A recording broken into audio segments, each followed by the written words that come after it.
Well, hello and welcome to another episode of KramerTALK. Robert Kramer here. This is one of those podcasts where the focus is not about product announcements. It's about the people. It's about the experiences, the lessons learned, the industry insights that really can help us and help organizations navigate change and better business decisions, outcomes. So I have with me the privilege of just an old dear friend of mine, Ricardo de Rojas. He joins to discuss ERP transformation, AI strategy, and business realities of complex technologies. Sounds good so far across global organizations. I can go into detail a lot more, but Ricardo and I have known each other for a long time. We've worked for several ERP companies and vendors together. We've had a lot of interesting times. Ricardo, how we doing? Pretty good. Hi, Robert. Nice to see you. It's a different environment that we are getting together, but this is really exciting. So It, it is. And your history is, I think, what we're interested in. So I've been on so Ricardo and I have, when we've worked together, I've been more on the sales and marketing side. Ricardo's been on the services side. And you can explain a little bit what that means, but that's about taking care of the customers, implementations, ongoing support. I don't know, Ricardo, can you tell us a little bit about what that means? Because I think that's the hardest part because we talk about the partnerships between the companies and the vendors, and it has to work together. And I don't know what the key is, but tell us a little bit about exactly what your history has been and what you think the key to success is, and not too just high level because then we'll get into some questions. yeah, absolutely. So I'll do a quick overview of my career. But basically, I started more into the programming development side, right, in the computer side, on where I had the chance to be exposed into a global organization. Okay, and we started customizing ERP solution for this global organization. So I had a little bit of global experience, got into the implementing ERP into different countries to the point of kind of like getting expertise in global environments, ERP implementations. And that led to I love these consultants, right? So this looks like a pretty good job, right? These people that we were hiring. So I ended up becoming one of those consultants. And I've been doing consulting, ERP consulting in general for so many years that I cannot. I mean, you probably wouldn't like to see. Sometimes I try to shorter my experience depending on who the audience is.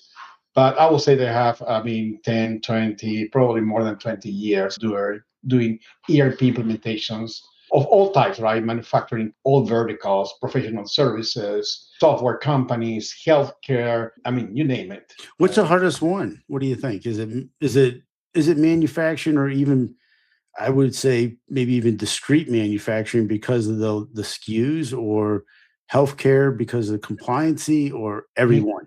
I think everyone is unique, and everybody.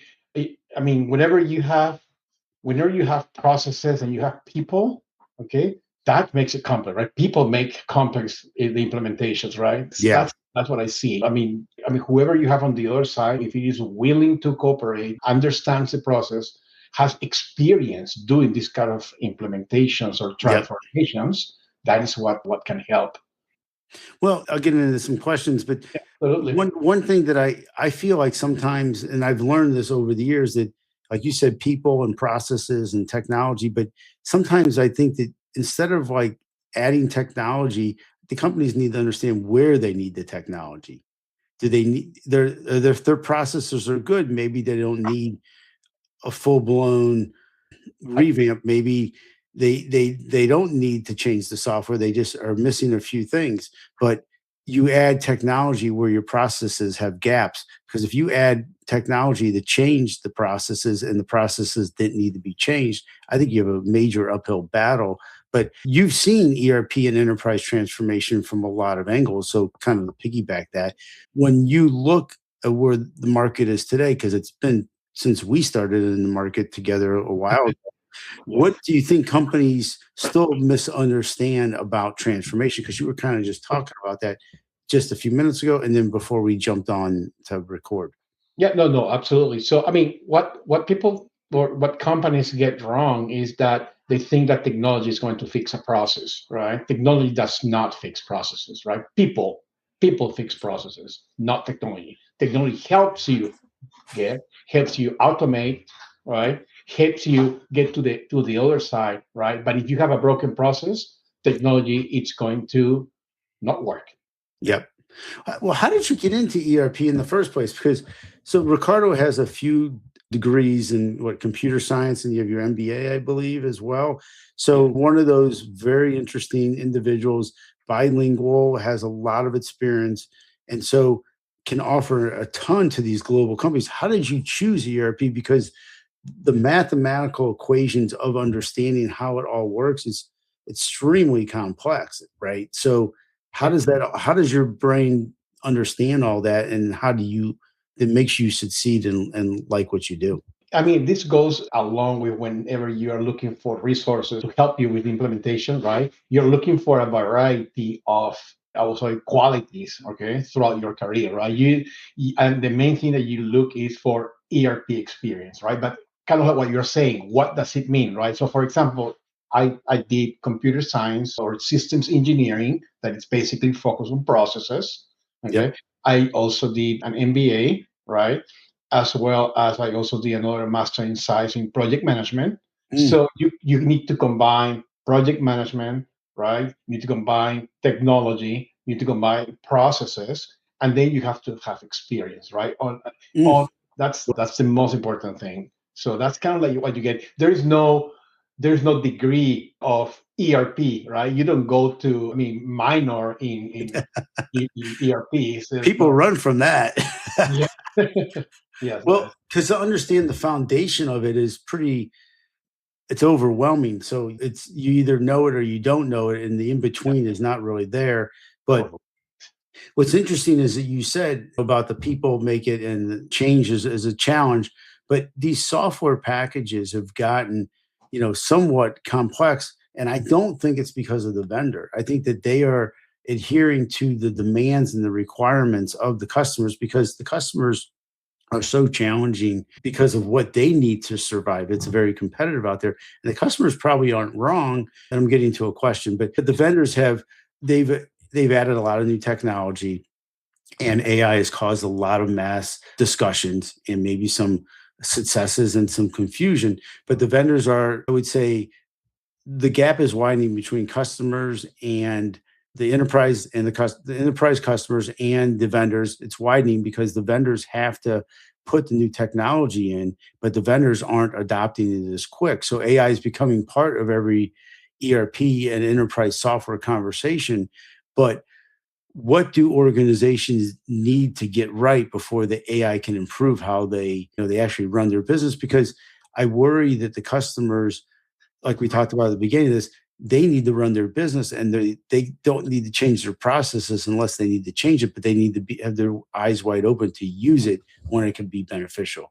Big question yeah, there, yeah, but what do you think? yeah. Very good. Yes, I mean, one thing. Number one, AI is just a tool, right? That's Yeah. kind of, that's what you do. It's what you do. It's like one more tool. Excel, AI. It's just a tool that you need to learn how to use it, okay, to your advantage, okay, and you need to figure out where to put it into your process, okay. Yep. It's not just, I mean, generative AI, and when you just ask questions and you get response like a browser, or whenever you go and just search. It is not like that, right? You got to take it one more step, right? How do you incorporate that into your ERP strategy, right? For example, throughout my career, I mean, lately, we use it to create flows, for example, process flows, Yep. right? And to validate process flows, right? So we use, for example, that's a really good tool to put it, right? So during the onboarding, the discovery, project management, okay, AI, it's a fantastic. We don't have to do recaps of meetings anymore, right? Yeah. I mean, there is no there Big is no deal. there is no excuse on, oh, I didn't say that. No, you said it. No, I didn't hear, right? So I mean, capturing the know-how, the process, now it's way easier than before. Okay, Yeah. that's you can validate. That's it. But for a company to start an ERP, they need good data. Yeah. Okay, Okay, so that is the basis. Okay, if you don't have good data, validated data, right? One of these AI tools you're going to be feeding with data, and if that data is not correct, you're going to get same as an ERP, right? You're going to get bad information. Yeah, but so we were in business working different companies. I mean, when we were installing those systems, I sold you installed them. Companies, they were just it was a system of record for them. They were just taking orders, doing procurement, shipping, billing, running their bill of materials, doing production. They were closing the books. The data was maybe it was great, maybe it wasn't good. They might have had, you've seen this, they have the same vendor, customer, and maybe vendors because they're suppliers in 10 times. They had certain, maybe something before the name to delineate that was the one to use or whatnot because they had history on the other ones. They didn't want to delete them. Now, fast forward to today, the data has to be good. How do we get it cleaned up? How is it? How do we? How do we get it to where it's AI tool wise is useful? Because the the era that we're at now is becoming more of an event driven, where the data can actually tell you the action that you have to take. How is that data? How's it used? How are these customers? What shape are they in when you get to them? Well, I mean, basically, I mean, you need to manage your data, right? So, I mean, it has to be a process of data, I mean, cleaning or cleansing, okay? So you need to identify where the data is coming from, okay? You need to identify who is going to be the resource who is actually going to be reviewing and validating the data, right? And then you need to be able to have kind of like a organized, like a data management center on where you can have, I mean, access for every member of the organization. In the middle, you also use AI, right? AI will help you validate, cleanse the data, find inconsistencies in your data. Okay, that's kind of like what I mean, the starting point, right? Pick where the data is located, what is your master data, and we know what is the data universe that you're going to be working with. Are the companies excited about AI, or do they feel that it's a little overwhelming, or somewhere in the middle, or all the above? I think that now I think that they are trying to put AI, the AI word, in front of every single business term now. So you need to be very careful whenever somebody is selling you AI. Okay, is I mean, it could be just a chat type of integration that doesn't do anything, right? That's not. It is Right. not productive. Okay, so I was part of an integration in the last couple of weeks with a company. We integrated two systems. It was AI driven. Okay. The system was integrated. I mean, this is the first time that I've seen a company integrate to system, probably in 20 minutes. They were ready, they were experienced, and they used AI. Okay. And Wonderful. we did the integration, 20 minutes, set up. Okay. We had a PO, sent it by email. The PO was read, analyzed, and created a sales order within, I will say, less than 5 minutes through the whole process. Okay. So it took us 20 minutes to integrate two systems using, AI, and 20 other minutes to process the order. One order, of course, it was like a UAT, like a test. Mhm. But with that, if you keep automating, okay, you have a system, automated system, a process. In you can save, I mean, 2 or 3 resources just doing these type of automations. So it is, I mean, mind blowing if you know how to use it. Yeah, but how big of a integration was this, or an implementation? This Was is, it sorry, was, was it a big implementation, or was it small, medium, or this is part of a just automating one single process. okay, got it. It wasn't So yes, you already have an ERP. You have a process, a manual process, right? You have a vendor who tells you, I can do this 30 days free. Okay, we are going to test it for you. Cost of implementation, it will take you 30 minutes to do the whole onboarding and integration. After 30 minutes, you're going to have an order created in your system. wonderful. You are like first. But It the is too good to success be true. but the success was because of the organization and the processes and the people. Technology probably was third, right? Correct. I already had the process. I already knew what I want. Yep. correct? I already found the vendor who has experience doing that. Okay, so I'm not saying that it was 20 million, right? There is knowledge behind all of Yeah, that. there's work that happened before you guys sat down and did this. So Absolutely. there's an interesting, before I get to some of my next questions, interesting thought is you said AI is a tool. And I talked to some people last week and I said, I'm going to rank this one, two, three, first, second, third. Data, whether the three to talk about are data, security, governance, to just put those together, and then AI. And I said, my number one is security governance because I need to make sure my ship doesn't sink. Number two, data. Nothing works without data because I need to be able to use it to process orders and production. Three is AI because it's a tool. Correct. I mean, and I couldn't agree more, especially on the security part, right? You need to have, whenever, if you're going to be implementing AI, you need to have control, you need to have organization and governance against AI within your organization. Okay. You cannot just let your users try different AI tools without any compliance, any security, any I mean, how can I say, how can I say it better? You cannot just run freely. Yeah, you need guardrails. You need guardrails. You need your employees need to have access to a single tool. Okay, you have to have standards.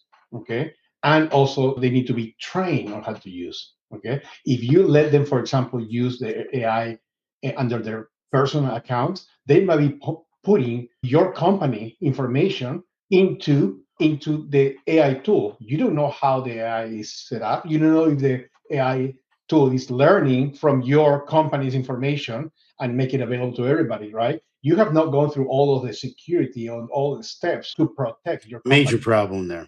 Big problem. Potentially. Potential, exactly. Yeah, that's interesting. So let's shift gears just a second. So you've worked around M&A, private equity, venture capital environments, probably know a lot more than a lot of people that could probably listen to this and myself. How does technology and that conversation around it change when there's pressure to move faster and create business value? It's an interesting type of environment.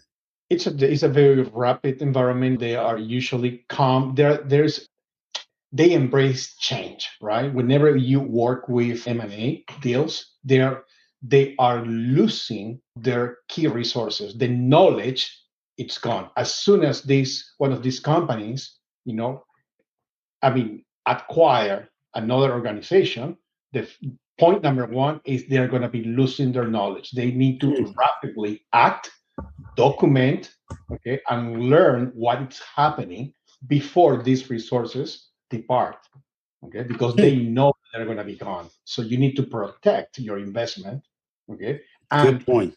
and an ERP implementation, will help you because part of that onboarding process, okay, it is to actually document processes, review the processes, improve those processes, okay, and clean the data, put it into a new system, transform that so that your new team can operate. That's pretty interesting. There's a lot of venture capital going on with buying the different ERP companies. There's a number of them that are involved in those transactions. So, is that something that you think is a rapid play right now in ERP, or do you think it's going to get stronger, less strong? Thoughts? No, I think it's going to be more stronger on both sides, right? Also on the vendor side. Vendor sides are also there's a lot of movement between the ERP providers. Yeah. Okay? There's a lot, and also whenever you look for an ERP, you're also looking into that future. Who is going to be actually serving you? Who's going to be providing? Yeah. Okay, you need to understand. You need to understand also that company that you're putting your money. Even for example, myself. Let's put it myself on my personal use. Right, I have my cell phone device. I'm going to download an app. I'm going to start using an app. Has it happened to you that you start putting your data and then the company, the app disappears? Okay, it's happened to They me. want money. Yeah, or they want money, exactly. A ridiculous amount of money, right? That's I thought it was free. Now it's like free, right? Now it's like 10 bucks a month, and they want 20 bucks now, whatever. So exactly, ERPs are doing the same strategy, right? There are some vendors that I know. I mean, not going to mention, but there are some vendors that are going to give you almost free implementations, right? Because Sure. the earning is actually on the subscription, right? That is the model. So you need to be very careful. The word free is not free, number one. Okay. And number two, into the medium term to long term, who is going to be that company who's actually going to be providing the support that you need for your organization? Right. I mean, if you I never got anything for free. Yeah. So so Yeah, not free. personal or business. Anyway, so everybody talking about modernization. Yeah. That's a big deal. A lot of companies are trying to modernize, and a lot of companies have these legacy systems. There's a reason why they have legacy systems. There's a reason why they have custom processes, and the organizations are going to resist in many ways to modernize, but sometimes they need to. So what separates the ERP programs that move forward from the ones that get stuck? I guess more from the enterprise perspective.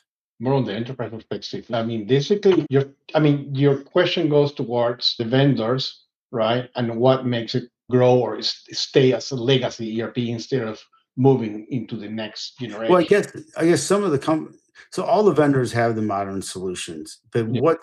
what's causing the enterprises to not modernize and to get stuck with their on-prem and not move forward? Is it because of the customizations? Is it because they don't have the resources? The timing's not right. They don't believe in the modernization, or they're waiting for everything to become fully event driven before they take the risk on.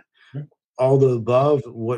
So I guess I'd look at it from both sides, the vendors and the enterprises, because I think they both are in play because they're partners. There's partner. Exactly. Yes, yes, I will agree. For example, depending on the business or I mean the end users, those companies who actually need the ERPs, right?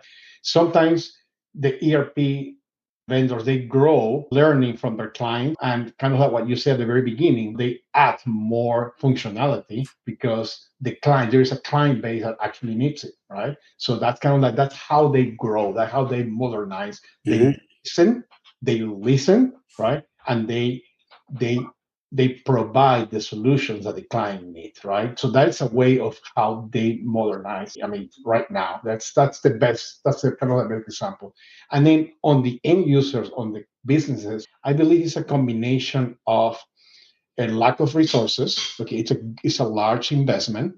Okay, and people, right? So those what I call those executive sponsors who are Mhm. the ones who are they need in order to have this huge finance or transformation, system transformation, right? There has to be on the client side, on the business side, there has to be an executive sponsor, right? Yeah, of course. That person who is going to say, I'm going to pay for this, right? I see the benefits, right? If this organization does not see the benefit, the ROI of their investment, right? They're gonna stay there. So it's a, I would say it's kind of like the perfect storm, right? It's a perfect combination. It's not just one factor; it's a combination of factors. Yeah, but don't you think I guess it's not sold. Is it sold well within the companies, the enterprises? Meaning, don't you think that they need to explain to the resources that are there, we're going to make you more strategic. This is a system that's going to help you out. This is a collaboration between the humans and the robots where we put you more in a strategic role, and the system is coming in to help us with better processes to be more efficient. We're not looking to replace you. We're looking to grow with the same amount of people and for you to have a more of a substantial position. So we need you more than we needed you before. I don't think it's sold that way, but It is should it be not. sold that way? It is not sold that way. It is not sold that way, right? You need to find the ROI, right? So unless you are growing, okay, unless you're rapidly growing, it's very difficult to to justify that. And we are all humans, right? We fear, number one, we fear change, okay? It's number one. And number one, we feel our stability, Yeah, okay? So as soon as you see change and are in a uncomfortable environment, okay, you know that resource is going to leave. So, for example, if yeah, I do an ERP implementation, right, imagine I am asking, I'm capturing everything that this person knows in a process flow, right? All the information. okay, to make it in a system, right? All the data, all their knowledge, the processes, so I can put it in a system, right? Right. What is the first thing that you think, right? Oh, I'm going to be replaced. Of Okay. course. That's what I'm saying. Is it sold right from the beginning? Should it be sold different? You It know, should, yeah, it should be sold as a different approach. Absolutely, absolutely. And I mean, I think that there are better ways to handle this. But I know when I come into place to help, a business, right? I know that they are going to have resources that are going to be leaving, and this is the first thing that I always tell my client, the businesses, is like you need to think that throughout the implementation, your resources are going to leave. Okay, yeah, you need to think about that, right? If no matter what you do, you need to think that we're going to have a sudden change, and we need to accelerate this. Okay, we cannot interesting. 1 year, 2 years. We need to do it faster. Interesting. So, Yes.